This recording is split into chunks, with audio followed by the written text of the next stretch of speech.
नमस्कार, मैं रचना शर्मा। चढ़ती कला टाइम टीवी देख रहे हैं सभी दर्शकों का स्वागत करती हूं। आप देख रहे हैं टॉप 10 न्यूज। प्रधानमंत्री नरेंद्र मोदी 5 अप्रैल को श्रीलंका का दौरा करेंगे। दरअसल प्रधानमंत्री नरेंद्र मोदी पिछले वर्ष राष्ट्रपति दिसानायके की दिल्ली यात्रा के दौरान हुए समझौतों को अंतिम रूप देने के लिए श्रीलंका जा रहे हैं। जानकारी के मुताबिक त्रिकोमाली के पूर्वी बंदरगाह जिले में सामपुर विद्युत संयंत्र का निर्माण कार्य भारतीय प्रधानमंत्री की यात्रा के समय ही शुरू होने वाला है। पिछले महीने श्रीलंका और भारत ने द्विपक्षीय देश में सौर ऊर्जा संयंत्र स्थापित करने के लिए एक समझौता किया था, जिसका निर्माण स्वामित्व और संचालन सिलोन विद्युत बोर्ड और भारतीय राष्ट्रीय ताप विद्युत निगम द्वारा दोनों सरकारों के बीच एक संयुक्त उद्यम के रूप में किया जाएगा। केंद्र शासित प्रदेश लद्दाख से एक बड़ी खबर आई है और जानकारी के मुताबिक लेह जिले में सेना के वाहन के साथ हादसा हो गया, जिसमें 2 सैनिकों के शहीद होने की खबर है। शहीद जवानों की पहचान हवलदार किशोर बारा और सिपाही सूरज कुमार के रूप में हुई है। लद्दाख की सुरक्षा की जिम्मेदारी संभालने वाली सेना की फायर एंड फ्यूरी कोर ने इन सैनिकों के निधन पर गहरा दुख व्यक्त किया है। कोर कमांडर ने सोशल मीडिया प्लेटफॉर्म पर सैनिकों के बलिदान और देश के प्रति उनके अद्वितीय योगदान को सलाम किया है। सेना की उत्तरी कमान के general officer commanding in chief lieutenant general MV Suchendra Kumar ने भी इन जवानों की वीरता की सराहना की है।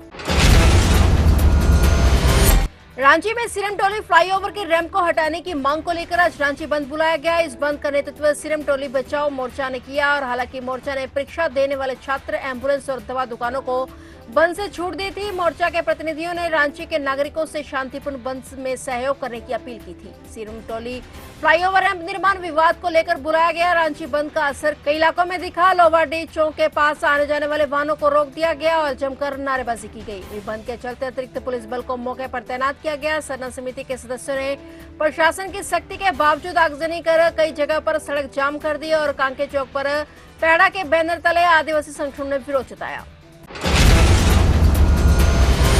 परिसीमन के मुद्दे पर आज विपक्षी पार्टियों के मुख्यमंत्रियों की चेन्नई में बैठक हुई। इस बैठक को ज्वाइंट एक्शन कमेटी के नाम दिया गया और इस बैठक का आयोजन तमिलनाडु सीएम एम.के. स्टालिन ने किया। स्टालिन ने साफ किया कि वे परिसीमन के मुद्दे पर कानूनी लड़ाई भी लड़ेंगे। वहीं बैठक के दौरान केरल के सीएम पी. विजयन ने कहा कि लोकसभा सीटों के परिसीमन का मुद्दा सिर पर लटकती तलवार जैसा है। उन्होंने आरोप लगाया कि भाजपा ने बिना किसी से चर्चा के परिसीमन के मुद्दे पर कदम उठाया और बैठक के दौरान सीएम स्टालिन ने कहा कि विशेषज्ञों का एक पैनल गठित किया जाना चाहिए जो इस मुद्दे पर लड़ाई लड़ने के लिए राजनीतिक और कानूनी दोनों योजनाओं पर सुझाव दे। उन्होंने इस मुद्दे पर राजनीतिक लड़ाई के साथ साथ कानूनी लड़ाई लड़ने का भी समर्थन किया।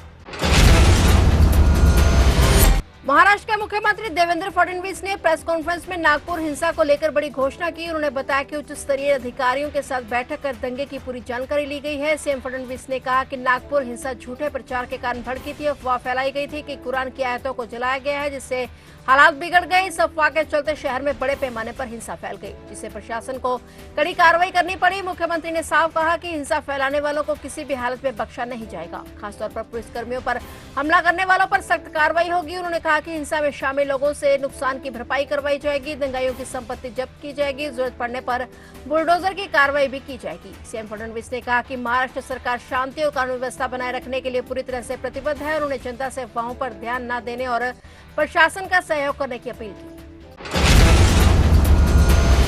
बिहार के अररिया जिले में बिहार एसटीएफ और अररिया पुलिस ने संयुक्त कार्रवाई करते हुए कुख्यात आरोपी झुनमुन झा को एनकाउंटर में ढेर कर दिया। झुनमुन झा आरा तनिष्क शोरूम कांड की लूट में शामिल था। इस शोरूम से 10 करोड़ रुपए की लूट हुई थी और इसके साथ ही करीब 1.5 साल पहले पूर्णिया में तनिष्क शोरूम के लूटकांड का आरोपी भी यही शख्स था। इस एनकाउंटर में एसटीएफ और अररिया पुलिस के 5 जवान भी घायल हुए हैं। पुलिस के मुताबिक चुनमुन झा अपने 2 सहयोगियों के साथ भाग रहा था। एसटीएफ और पुलिस की जवाबी फायरिंग में चुनमुन झा को 4 गोलियां लगी, जबकि उसका एक सहयोगी भागने में कामयाब हो गया।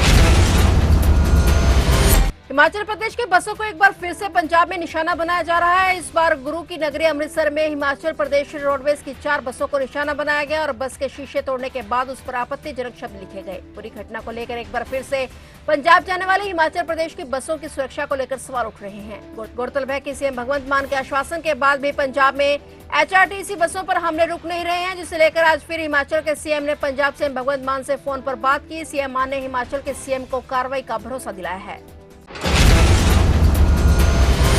डिब्रूगढ़ जेल से सांसद अमृतपाल सिंह के 7 साथियों को पंजाब लाए जाने के बाद अजनाला थाने पर हमले मामले में धरपकड़ शुरू कर दी गई है। पंचग्राही कला का अमनादीप सिद्धू के समय से वारिस पंजाब संस्था से जुड़ा हुआ है। फरीदकोट के गांव पंचग्राही कला में वारिस पंजाब संस्था से जुड़े अमनदीप सिंह अमना के घर पर अजनाला पुलिस ने दबिश दी और उसे हिरासत में लेकर गई। पुलिस को अजनाला थाने में हमले के मामले में उसकी शमूलियत की आशंका है, जिसके चलते पुलिस उसे अपने साथ लेकर गई।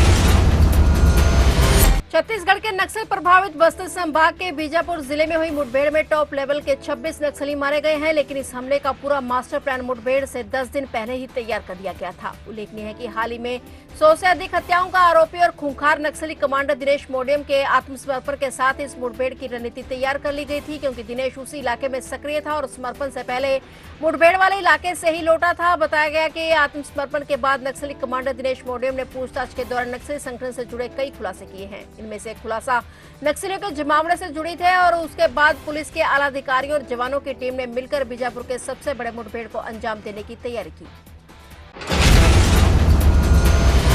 अमेरिकी राष्ट्रपति डोनाल्ड ट्रंप ने छठी पीढ़ी के लड़ाकू विमान बनाने का निर्णय ले लिया है। मीडिया रिपोर्ट के अनुसार इंडो पैसिफिक क्षेत्र में चीनी वायुसेना की बढ़ती गतिविधियों के मद्देनजर अमेरिका छठी पीढ़ी का विमान बना रहा है और इस लड़ाकू विमान को F-47 के नाम से जाना जाएगा। इसे बनाने का जिम्मा बोइंग को सौंपा गया है और इसे आधुनिक लड़ाकू विमान को वर्ष 2030 में अमेरिकी वायुसेना के बेड़े में शामिल किया जाएगा। राष्ट्रपति ट्रंप का कहना है कि यह एक ऐसा लड़ाकू विमान होगा जिसका मुकाबला दुनिया के किसी देश का लड़ाकू विमान नहीं कर पाएगा।